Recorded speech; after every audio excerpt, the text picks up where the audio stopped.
بسم اللہ الرحمن الرحیم۔ انگنت درود و سلام جناب محمد رسول اللہ صلی اللہ علیہ وآلہ وسلم کی ذات پر، ان کے آل پر اور ان کی اولاد۔ عامر لیاقت اس ملک کا ایک معروف اینکر تھا۔ وہ اینکر کے علاوہ بھی بہت کچھ تھا۔ وہ ایک عاشق رسول تھا۔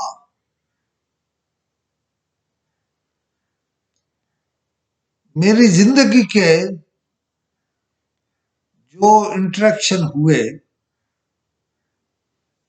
کبھی میں نے یہ سوچا بھی نہیں تھا کہ عامر لیاقت کے ساتھ یہ معاشرہ یہ سلوک کرے گا اور اس کی موت کی اطلاع دینے والا بھی کوئی نہیں۔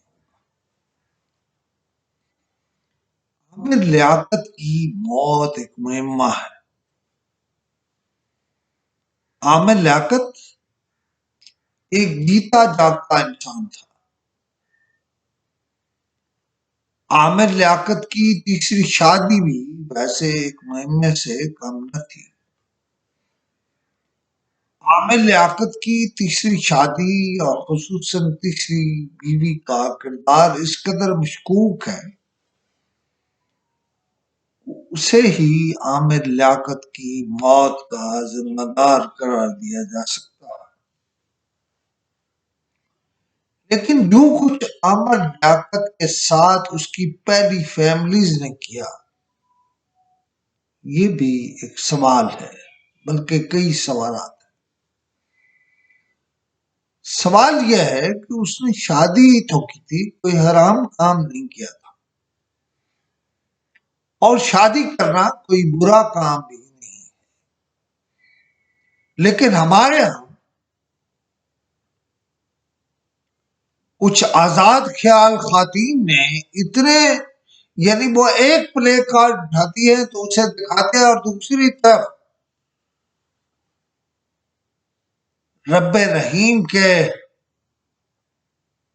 قانون کو درست ماننے والی، جناب رسول اللہ کی تعلیمات پر عمل کرنے والی 1,00,000 خواتین بھی اگر کوئی مظاہرہ کریں تو انہیں وہ پذیرائی نہیں مل سکتی جو ان آزاد خیال خواتین کو ملتی ہے۔ ہمارے ملک میں قانون سازی بھی اسی حوالے سے ہوئی جو آزاد خیال خواتین نے چاہا۔ ہم امریکہ کے غلام تھے، غلام ہیں، غلام رہیں گے۔ میں امریکہ کا کوئی مخالف نہیں، میں امریکہ کا حامی ہوں، لیکن ہماری حکومتیں ڈرتی ہیں، خوف کھاتی ہیں۔ امریکہ سے بیان آ گیا، امریکہ سے فون آ گیا۔ او بھائی خدا کے بندو، آپ محمد رسول اللہ کے امتی ہو، آپ اسے دیکھو۔ آپ امریکہ کی طرف دیکھ رہے ہو، اس کے فون کو دیکھ رہے ہو۔ سوال یہ ہے کہ عامر لیاقت کی تیسری بیوی نے جو کچھ کیا، یوں لگتا ہے اسے مارنے کے لیے بھیجی گئی تھی یا پلان کیا گیا تھا۔ میرے ذہن میں تو ایک بڑا سوال ہے کہ ایک جیتے جاگتے انسان کو اس کی پہلی فیملی نے کیوں چھوڑا؟ یہ بھی سوچتا ہوں کہ بعض لوگ نہیں مرتے، انہیں اپنے مار دیتے ہیں۔ اتنے قیمتی آدمی کو اس کی پہلی اور دوسری فیملی نے دنیا کے تھپیڑوں کے لیے کیوں چھوڑ دیا تھا؟ کیا پولیس اور دوسرے تفتیشی ادارے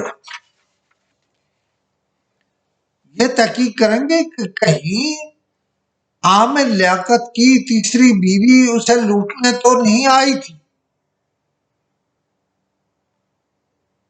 اور کیا یہ تیسری بیوی کہیں ان کا سب کچھ لوٹ کر تو نہیں لے گئی تھی؟ اور کیا انہیں لوٹے جانے کے اس غم نے ہی دنیا سے منہ موڑنے پر مجبور کر دیا؟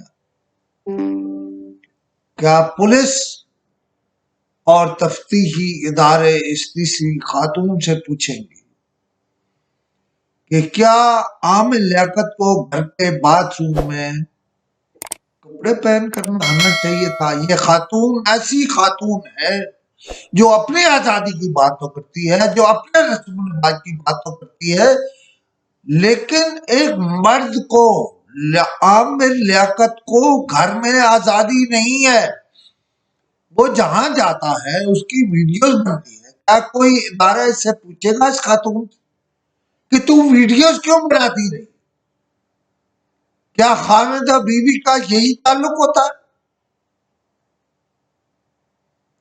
اگر ساری بیویاں ویڈیوز بنانی شروع کر دیں تو پھر کام گیا۔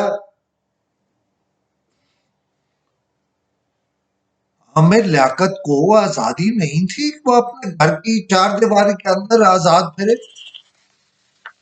ان کی تیسری بیوی ایک ایسا کردار ہے جس کے بارے میں مجھے بہت سے شک ہیں۔ وہ گھر کے اندر ویڈیوز کیوں بناتی رہی؟ کیا اسلام نے، خدا اور رسول نے یہی کہا ہے کہ تم اپنے خاوند کی ویڈیوز بناؤ اور انہیں چڑھاؤ اور انہیں شیئر کرو؟ کیا ان کی تیسری بیوی سے تفتیشی اداروں کو یہ نہیں پوچھنا چاہیے کہ ان کی ویڈیوز کو آپ پبلک کیوں کرتی رہی؟